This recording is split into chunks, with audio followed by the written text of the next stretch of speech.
मनोविज्ञान की कक्षा में सभी विद्यार्थियों का स्वागत है। विद्यार्थियों, हम मनोभौतिकी की विधियों का अध्ययन कर रहे थे। इसके अंतर्गत हमने पहली विधि मेथड ऑफ लिमिट्स या सीमा विधि का अध्ययन किया। इस अध्याय में विद्यार्थियों हम मनोभौतिकी की दूसरी प्राचीन एवं मुख्य विधि, जिसे हम स्थिर उद्दीपक विधि या कांस्टेंट स्टिमुलाई कहते हैं, इसका अध्ययन करेंगे। विद्यार्थियों, स्थिर उद्दीपक विधि या कांस्टेंट स्टिमुलाई विधि को कई और नामों से जाना जाता है, जैसे फ्रीक्वेंसी मेथड। फ्रीक्वेंसी का हिंदी अर्थ होता है बारंबारता।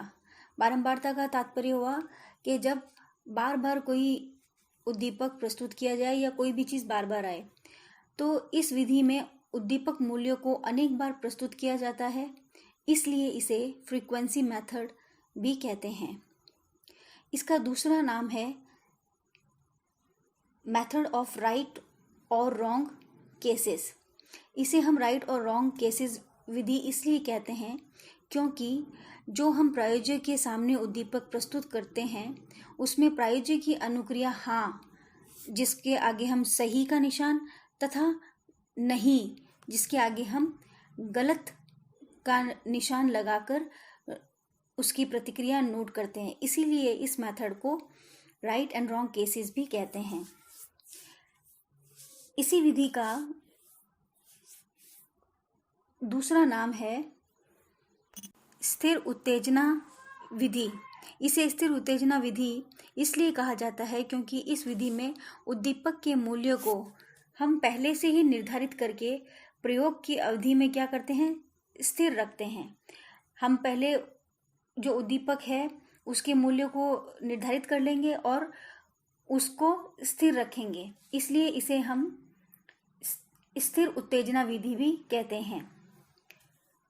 विद्यार्थियों, जिस प्रकार हमने सीमा विधि का अध्ययन किया था, तो उसमें हमने बताया था कि सीमा विधि का मुख्यतः जो उपयोग होता है वो निरपेक्ष दहली और भिन्नता दहली के निर्धारण में होता है। उसी प्रकार स्थिर उद्दीपक विधि का उपयोग भी निरपेक्ष दहली एवं भिन्नता दहली के निर्धारण में किया जाता है।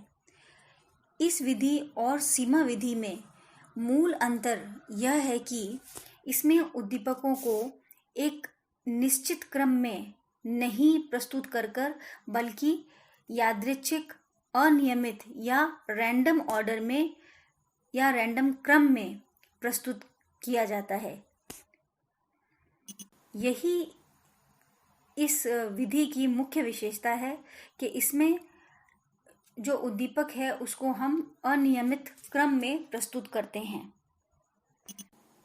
विद्यार्थियों, स्थिर उद्दीपक विधि में हम कुछ परिवर्तित उद्दीपक, जिसे हम वेरिएबल स्टिमुलस कहते हैं, उनको सबसे पहले निश्चित कर लेते हैं कि इन उद्दीपकों को हम परिवर्तित उद्दीपक प्रयोग के दौरान रखेंगे, और इन्हीं परिवर्तित उद्दीपकों में से कभी किसी परिवर्तित उद्दीपक को तथा दूसरी बार में दूसरे परिवर्तित उद्दीपकों को प्रमाणित जो उद्दीपक होता है, जिसे हम स्टैंडर्ड या मानक उद्दीपक भी कहते हैं, उसके साथ प्रस्तुत करते हैं।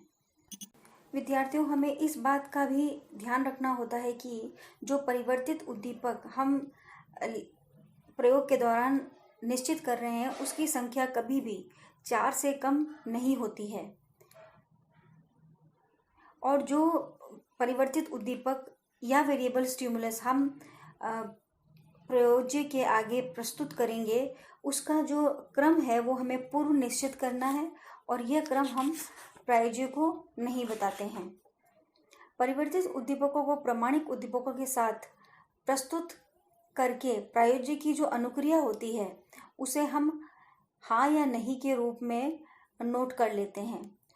और जब हम इस विधि द्वारा, यानी कि आपके स्थिर उद्दीपक विधि द्वारा, जब हम डिफरेंशियल लाइमन या भिन्नता दहली की गणना करनी होती है, तो हम पहले परिवर्तित उद्दीपक फिर प्रमाणिक उद्दीपक के साथ प्रस्तुत किया जाता है। इस अवस्था में प्रायोज्य को यह बताना होता है कि जो उद्दीपक मूल्य है वह प्रामाणिक उद्दीपक की अपेक्षा कम है या अधिक है। तो विद्यार्थियों, जो स्थिर उद्दीपक विधि है उसको हमने संक्षेप में पढ़ा कि किस प्रकार स्थिर उद्दीपक विधि के द्वारा डीएल और एएल का मापन किया जाता है। अब हम एएल का मापन या निरपेक्ष दहली का मापन स्थिर उद्दीपक विधि द्वारा किस प्रकार किया जाता है इसका अध्ययन करेंगे। विद्यार्थियों, जैसा कि हम पहले अध्ययन कर चुके हैं कि एब्सोल्यूट थ्रेशोल्ड या निरपेक्ष दहली वह उद्दीपक का न्यूनतम मूल्य है जिसको प्रस्तुत करने पर प्रयोज्य को उसकी उपस्थिति 50% प्रयासों में अनुभव होगी और 50% प्रयासों में अनुभव नहीं होगी। इसी प्रकार स्थिर उद्दीपक विधि द्वारा जब प्रयोगकर्ता एएल के लिए यह मानकर चलता है कि एएल उद्दीपक आयाम का न्यूनतम मूल्य है और इस मूल्य को यदि प्रयोज्य के सामने उपस्थित किया जाता है तो प्रयोज्य को उद्दीपक की उपस्थिति का अनुभव 50% प्रयासों में होता है और 50% बार जो प्रयोज्य है वह उसकी अनुपस्थिति के लिए अनुक्रिया देगा। इसलिए जब हम उत्तेजना के तुलनीय मूल्य या वेरिएबल जो स्टिमुलस है उसका चुनाव करेंगे तब यह हम ध्यान में रखेंगे कि जो प्रामाणिक उद्दीपक है या जो स्टैंडर्ड उद्दीपक है उसके नीचे कुछ मूल्य हो और उसके ऊपर भी कुछ मूल्य हो। और इस बात का ध्यान रखा जाता है कि तुलनीय जो उद्दीपक होते हैं या वेरिएबल जो उद्दीपक हैं उनके मध्यांतर जो है वो समान हो। इसे और स्पष्ट करने के लिए हम 2 बिंदु सीमांत या 2 पॉइंट थ्रेशोल्ड के मापन के प्रयोग का उदाहरण द्वारा इसे समझ सकते हैं। 2 बिंदु सीमांत प्रयोग में हम एस्थीसियोमीटर के द्वारा 2 बिंदु सीमांत करते हैं। एस्थीसियोमीटर के 2 बिंदुओं की दूरी इस प्रकार निश्चित की जाती है या इस प्रकार डिसाइड की जाती है कि एएल जो होता है या निरपेक्ष दहली जो है या वह न्यूनतम मात्रा उद्दीपक की जहाँ पर प्रयोज्य उसे उसकी उपस्थिति का अनुभव कर सके, उस दूरी को इनके मध्य में ही कहीं पर स्थित हो जाए।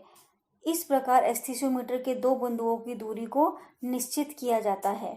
और इन 2 बिंदुओं की दूरी निश्चित करने के लिए पहले हम रफ एएल का मापन करते हैं जिससे यह अनुमान लगाया जा सके कि जो एएल है वह संभवतः कहाँ पर स्थित होगा। इसके बाद जब हम शुद्ध एएल का मापन करते हैं तो प्रायोज्य की आंखों पर पट्टी बांधकर प्रयोग को आरंभ किया जाता है और प्रयोग में प्रत्येक दूरी को अनियमित या रैंडम क्रम में 50 बार उपस्थित किया जाता है और प्रायोज्य से यह पूछा जाता है कि उसे एक बिंदु के स्पर्श का अनुभव हो रहा है या 2 बिंदु के स्पर्श का अनुभव हो रहा है। इसके बाद प्रायोज्य द्वारा दी गई 1 या 2 की अनुक्रियाओं को नोट कर लिया जाता है। प्राप्त अनुक्रियाएं के आधार पर हम सारणी में प्रदत्तों को नोट करते हैं तथा इनके आधार पर एएल की गणना कर ली जाती है। जो प्राप्त प्रदत्त होते हैं या जो डाटा है उनसे एएल की गणना 2 विधियों से की जाती है। पहली विधि है ग्राफ द्वारा या हम कह सकते हैं ग्राफिक लीनियर इंटरपोलेशन मेथड और दूसरा है फॉर्मूला या सूत्र द्वारा। तो विद्यार्थियों, हमने स्थिर उद्दीपक विधि या कांस्टेंट स्टिमुलाई मेथड किसे कहते हैं और कांस्टेंट स्टिमुलाई मेथड की हेल्प से एब्सोल्यूट थ्रेशोल्ड या एब्सोल्यूट लाइमन की गणना किस प्रकार की जाती है इसका अध्ययन किया।